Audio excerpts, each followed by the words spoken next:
welcome. Hi there, thank you all so much for joining us again at our Spotlight series for Women Do It Afraid. And like I always like to say, the Spotlight series is just to put the spotlight on women such as the amazing and deep woman I'm about to interview today. I'm so glad that I have the opportunity to interview Dr. Ope today. And before I even jump right into it, I'm going to give her the opportunity to introduce herself in few sentences if she can. So over to you, Dr. Ope. So thanks very much for this opportunity. My name is Ope Akinnusi. I am a board certified adult and child psychiatrist, but most importantly, I'm a Christian. I'm married and I have one child. She kind of like summarized it really good because this is that's not all that she is. But I'm happy about the fact that you said that you're a Christian, because even just coming to your place of work today, all the symbols and the plaques, you know, and the inspirational messages here in your practice in America, which is something that we know Christianity and workplace don't really go hand in hand. How have you been able to really merge that? Like, where did you get the courage from? Well, I guess because of what I do. So like I said, I'm a psychiatrist, and many people come discouraged. Many people come without having hope. It just seems strange to me that you'll be talking to people who have no hope, and people who are discouraged and depressed, that you're talking to them and you're not able to talk about their faith. Right. I was actually working in private practice elsewhere, and in that setting you couldn't talk about your faith, and it just didn't make sense to me. I just thought you should be able to talk about your faith to people who have no hope. Talk to them about something that could give them hope. So for that reason, I decided to set out on my own, because if you're on your own, you can pretty much do what you like. And that was the whole idea. And the reception has been very good. Most of my patients like that they can talk about their faith, you can pray with them, you can give them Bible verses, and it's been great. It's been very exciting so far. Great. And you know, for the period I've known you, you're definitely an amazing blend of Christianity, your faith, and also your business as well. I'm going to talk more about your faith later. But the business aspect, seeing that you were in private practice, you were in a place probably, I'm sure you were comfortable getting good money, you know, there was certainty and all that, and then you had to leave to start out your own. How did the idea come from? You know, what triggered you to start up your business? Were you like scared? Did you have things or fears that, you know, could have... And I'll be honest with you, it was very scary. I was actually working for Kaiser Permanente, and it was, I mean, it was great. The benefits were great. If you stayed there long term, you had retirement. It was a secure job. You didn't have to worry about employees. Everything was pretty much done for you. But I guess I just felt dissatisfied with the fact that I, you know, was practicing and not being able to talk about the thing that was most important to me. Because in that setting, you practice medicine and that's it. You couldn't really talk about your faith. So I just decided to take a step. It was very scary. I quit the job and I started working in 2 other places just to gather funds to be able to start this. And I started, and it's gone way beyond my wildest dreams and imaginations. Right. But it was very scary in the beginning. Yeah, because I'm asking this question because I know there are so many women who are doing things that they are comfortable with, but they have that yearning in their heart to break out and want to do something that they know God has called them to. But there's so many reasons why they can't. Like when you left, I know you said you started doing 2 jobs to try to build funds. Yes. What else did you do to get yourself started, you know, for progress? So there's no achievement without a dream or without a desire. I really had that desire. That's the first thing. The second thing was to do your research. Do your research and do your homework. What exactly is it that you want to set out to do? Is there a market for it out? Is there a market for it out there? What location do I want to be at? What funds am I going to need? Are there other people in the business who've done this before that I can talk to? So when I was going to set out, as God will have it, a friend introduced me to another friend who was doing pretty much the same thing. So I went to her office, and the minute I walked in, I was impressed. I thought, oh my goodness, if she could do this, then I could do it too. It actually helped get rid of the fear that I had. Because I had a fear that what if this is going to fail, what if this doesn't work? I was trying to set out at the beginning of the recession, the most recent recession we had. What if nobody comes? But I went to her office and it looked beautiful. She's actually a Christian too. She had a lot of patience. We had a long talk, and it was very encouraging. So find someone that can be a mentor, somebody else that has done this before, because it really helps when you see somebody else that set out and didn't fail. It really helps a great deal. Talking about fear of failure, what other fears was going through your mind during that period before you made that transition? What was that fear? So the fear of I'm giving up a secure retirement. Would I ever be able to do this on my own? Was anyone going to refer any patients to me? Nobody knows me. I mean, I was setting out without any patients. Was any patients going to come? Am I going to be able to cope with my overhead? Am I going to be able to find, good employees and stuff like that? And this mentor was, I mean, I can't thank God enough for her. She was the one that gave advice about what kind of building to get. Don't go get a huge building that's going to, cost you a huge overhead and you're not going to be able to, She was the one that gave advice about starting small, how to advertise, start part-time, and then gradually build into full-time. Wow, these are definitely, I think, business advice that anybody can use, from having a great mentor to starting small, doing your research, finding someone who has been in that journey that you can also learn from, and just doing the work. Because one thing to have the dream, another thing to actually say, okay, so how can I actually make this a reality? A lot of people have big and major dreams, but they don't even know how to translate it into reality. Alright, so if you wanted to describe your journey in one word, because I'm sure you've had an amazing journey.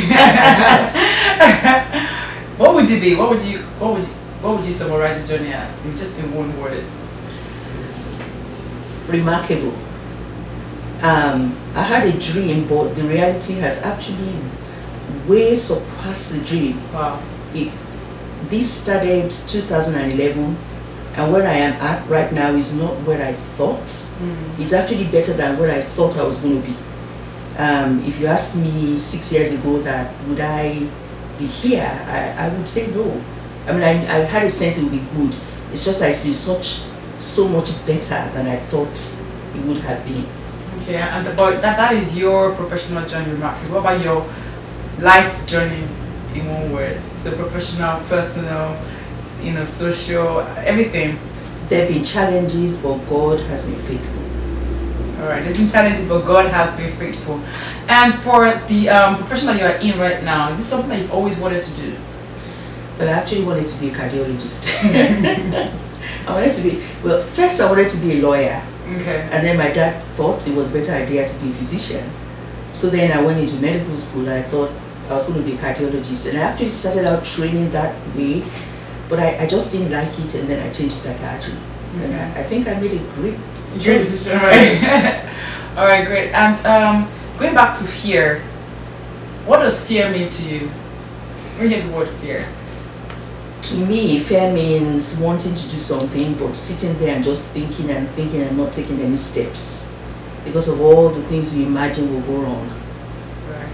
So the woman doing it afraid, what does that mean to you? Because that's what we are all about. I had the reason why I started that, but when you're about the woman doing afraid, would you categorize yourself as that, or what definition would you have for that kind of woman? To me, that sounds like a woman who has a business idea or who has a dream and is starting out in spite of the fact that they might be afraid, but they start out anyway. And the truth is, when you start out, the fear lessens, but along the journey, anytime you try to make progress, the fear might start up again, but you just keep going. You just keep going. And even through your journey as well, is there any fear that you have struggled with and overcome? I guess the main fear was you invest the money and you don't get the returns that you thought you were going to get. And maybe more specific to my profession, you treat a patient, they don't get better, and they end their lives, or they kill themselves, and you wind up being liable. But I guess the more you do it, and the more success you have, that actually helps you overcome your fear. Right. So the more you do it, the more successful. So the more experience. Success is very reinforcing. I know. Yeah. even little victories, right? When you make it small step, you believe that, okay, I can do this, I can do more. Yeah. Absolutely. And what do you do to set up yourself for success? So you wake up in the morning, what does Dr. Ope do? Is she, you know? you probably know what I'm going to say. Have a quiet time. Right. Have a quiet time by yourself to pray, to read the Bible, to meditate, to be thankful for the things for the little victories you've had. Because that just has a way of putting things in perspective. Right. And meditate and prepare your mind for the day. And if you could do anything differently, you could take the time back, like maybe 10 years, 5 years, would you do anything differently? You know? I probably would have started this sooner. Probably started sooner, right? Yeah. Because there's no better time than right now. Yeah. There's no I probably better would have time. started sooner, but I guess better late than never. Absolutely. What books have you read that have inspired you? Of course, we know number one could probably be, you know, the Bible. The Bible. Yes. What other books have you read that have, you know, propelled you, your career, your personal life? Bishop Oyedepo's books have inspired me a lot, especially his books on success, books and tips on success. I actually read quite a few of those, specifically the one on vision, before I started this, and I found that very inspiring, because it was one of the things that helped me overcome my fear. Kenneth Hagin's books inspire me a lot too. John Maxwell's books as well inspire me quite a bit. I've read several, I can't remember them off the top of my head now, but I just told you the ones I can remember. Yeah, okay. And we'll put the links for under the videos for anyone who's interested in purchasing any of these books. And my next question will be, who inspires you? And I feel like we'll be the people who wrote these books, boys. Or is there anybody else, you know, who inspire? Who do you look up to? Someone that you love what they do, you know, they inspire one way or the other. There's so many. I mean, Bishop Oyedepo is one of them. My mentor, her name is Dr. Ibanjo. She inspired me a great deal, and she still does. My question My was, older sister. Your older sister? Yes. What is her name? Mrs. Martins. You've been watching this. Tokunbo Martins. I watched her through my life, and wow. she's been yeah. Wow, that's very sweet. I wanted my siblings to say I inspired them. Okay, so personal life, because you're a mom, you're a wife, and she is a worker at the church. How do you balance all of this? You know, is there anything like balance, first of all? The first thing I'll say is that know what you're called to do and just stick with that. If you don't define what you're called to do, somebody else is going to define it for you. Absolutely. So once you know what you're called to do, stay with that, prioritize, learn to say no. You're not necessarily called to do everything. And just because you're not doing everything does not mean that things will not get done. And that's helped me a great deal. Otherwise, they're going to have people creating tasks that they think you should be doing. And if you don't have any sense of what you should be personally doing, you're going to feel guilty that you're not doing all these tasks that people think you should be doing. But if you have a sense of what you should be doing and you stick with that, you'll just be okay. That's really helped me. It's funny how Dr. Pei just says it so casually. She doesn't understand. She doesn't understand that I need to start taking notes. Because I'm telling you, because what you're saying absolutely loaded was, it's easy. People are like, yeah, but you should know that. But a lot of people struggle with saying no. I'm telling you, because we feel like the more we do, the more we feel like we are actually making an impact. But by the time we do so many irrelevant tasks, you don't have time to even do anything that your heart is really, or what God has called you to do. So that learning to say no, prioritizing, you know, and you say figuring out what you want to do and sticking to it. But in this day and age where there are like so many things, okay, for someone who's multi-talented now, for goodness sake, someone who is a writer, you know, can draw, can dance, can play the keyboard, can speak, and they know they can do all this. So how would you tell them to choose what now, at what point in time? If you have many talents, whatever one you do that you find most inspiring, that you find most exciting, and you get the most results, and which when you do you affect the most lives, as most likely the one you should stick with. So it's possible to have many talents, but the main one you're called to, that's the one that you take most of your time, and then you can, you know, devote your time, a little bit of your time to the other things. To the other things. So you're going to make mistakes along the way.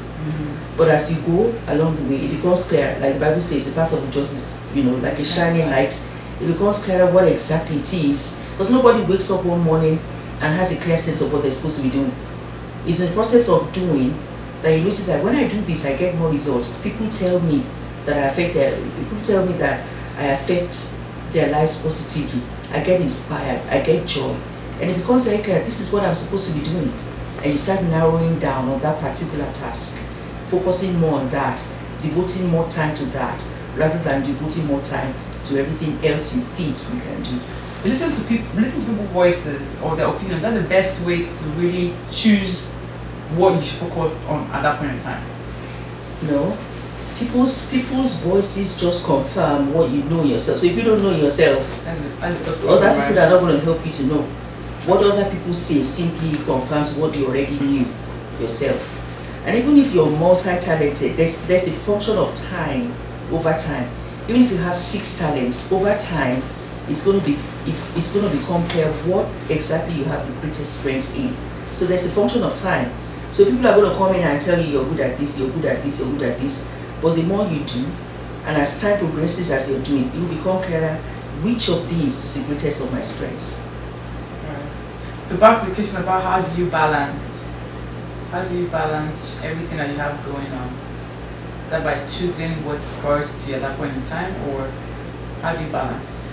I know exactly where my strengths lie, and I give that the most of my time. The other thing I do is my faith is a priority to me. So I give that. I don't separate my career from my faith.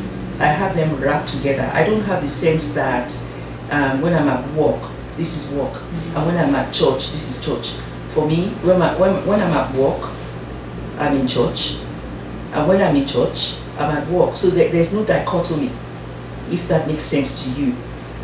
When I'm at work, I talk to patients about faith. I talk to patients about Christ. I pray for patients. So I don't get the sense that when I'm at work, I'm wasting time, because I'm still doing the Lord's work at work. And when I'm at church, I'm thinking too. So there's no break. You know, there's no separation in between the two. I've learned not to bite more than I can chew. I found that oftentimes what's driving taking so many tasks is a desire. People have a sense that the more I do, the more functional or improves my self-worth. But I've been there before, but I've moved past that. I've learned that doing much does not necessarily improve your self-worth. Self-worth comes from within, not necessarily based on how many tasks you're doing. I guess the other thing that drives having to do so many things for some people sometimes is you need to impress others. But I've been there before and I've moved past that. I don't necessarily have a need to impress others. I know what I'm supposed to be doing at this point now. That may change in the future.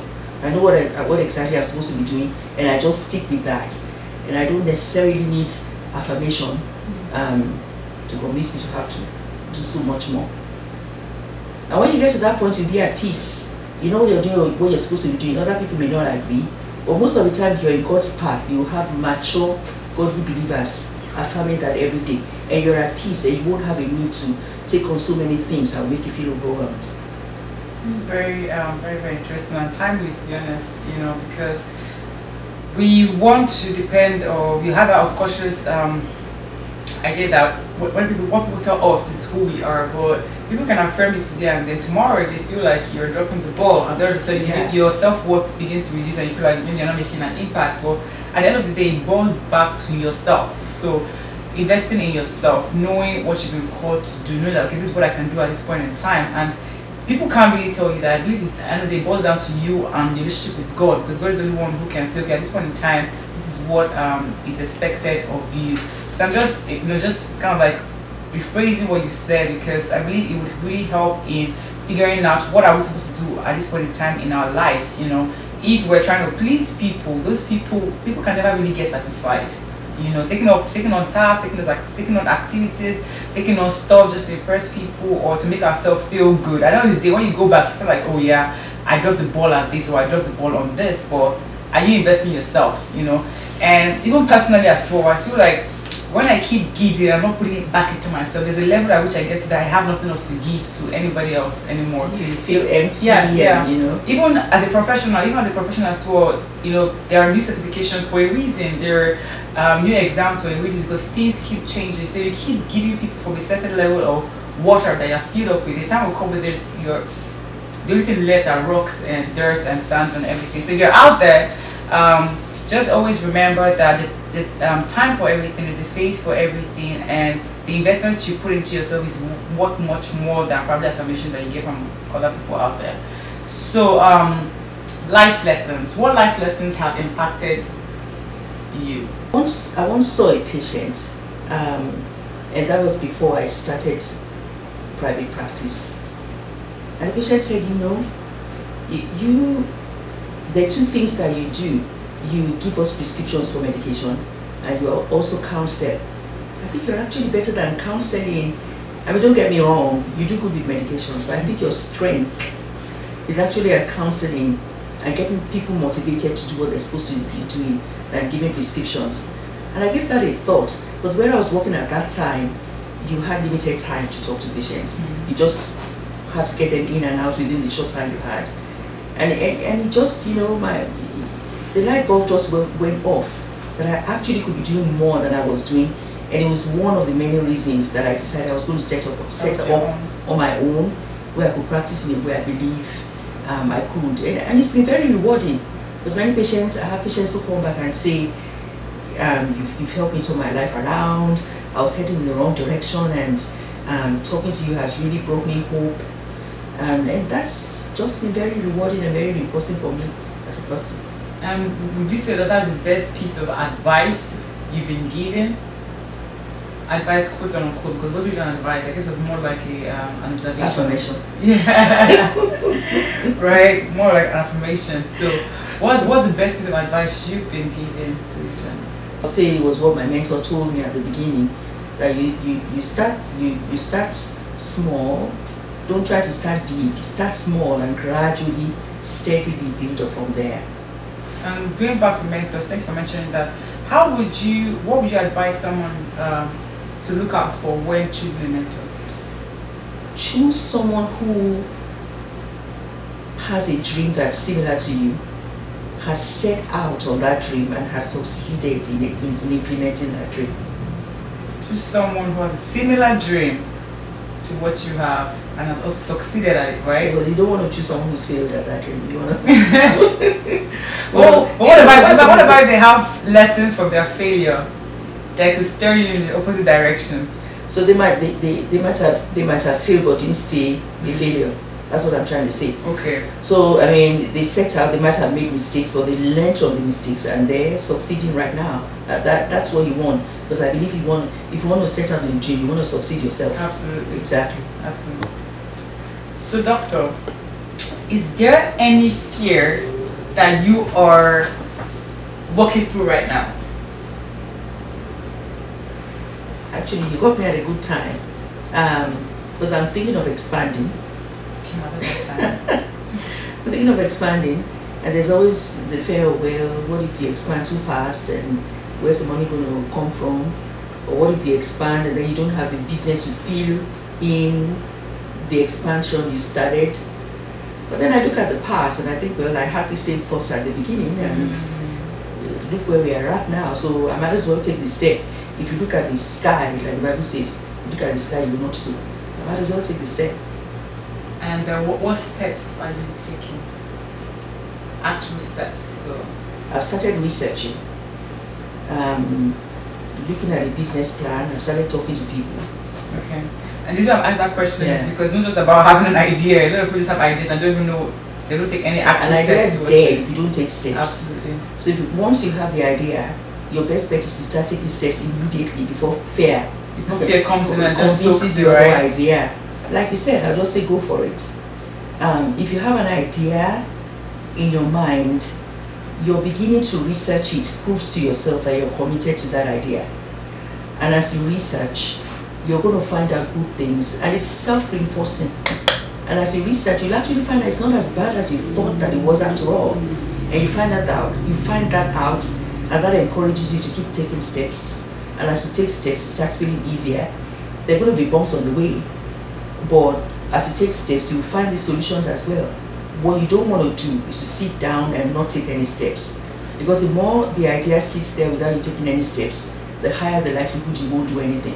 But once you start researching and you start acting on the on the findings of your research, it's very exciting, and it just keeps you going on. Keeps you motivated. So doing the research. And another major fear that a lot of people have as well is fear of finances when starting a business. Which principles do you have in place? Starting out, the mistake I've seen some people do is either taking on too much debt or trying to start too big and too fast. I would say start small and limit how much debt you take.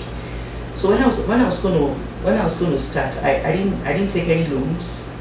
I basically worked 2 jobs and saved to start. I didn't start out buying a building. I started out renting, and at the time when I started out renting, luckily the property market was down, so there were a lot of deals out there. I got some guy who was willing to let out his building and give us 3 months rent free. So that gave me a little bit of breathing space. So I would say start small. Don't take on too much debt. If you're in a kind of business where you're going to have to let a place, make sure that you don't incur too much of an overhead, because then if you do, it's going to eat into your profits, and then you're not going to have any profits left to invest. The other thing I would say is, once the business is up and running and you get some profit, that's not the time to go buy lots of clothes and go buy lots of shoes and whatever. Reinvest the profits, because as you do that, your business grows, and it's just more exciting. You expand, and as you expand, just keep reinvesting. Just keep reinvesting. Is what I was saying. What advice would you give just a woman who is trying to put her head above all what society has to say, to make us stand out, to make us different, to make us exceptional in all that we have been called to do? What advice would you give a woman? If you have a skill or you have a strength, believe in it. If you don't believe in it as a person, nobody else is going to believe in it for you.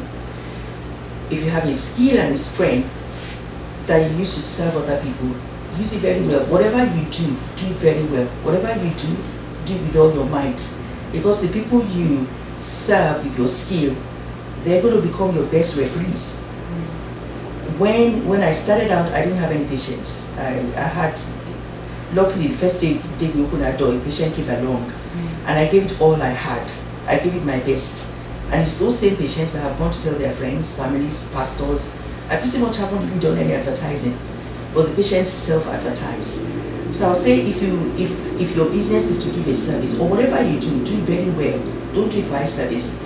Do very well, because the results of what you did will speak for themselves, and that basically will be what would expand your business. But if you do a shoddy job, it will speak for itself too. That is interesting. Regardless of where you're starting out from, be it a small room or a mansion, whatever you do, you definitely reap the fruits of that service in multiple folds. Okay, so I think we've definitely come to the end of our interview right now. So I just want to thank you so much, Ope, for opening your doors, opening your heart, and giving us just that sneak peek into your mind, because I feel like there's so much more that I could bring out. I'm probably going to do this interview again, but thank you so much. I really appreciate it. Thank you for having me. Thank you for always being an inspiration to us and so many others out there. So I'm glad that you stayed to the end of this interview. Please feel free to follow us on our Instagram or Facebook page at Women Doing It Afraid, and I'll also put the details of Dr. Ope at the end of the video as well. So till next time, have a blessed day.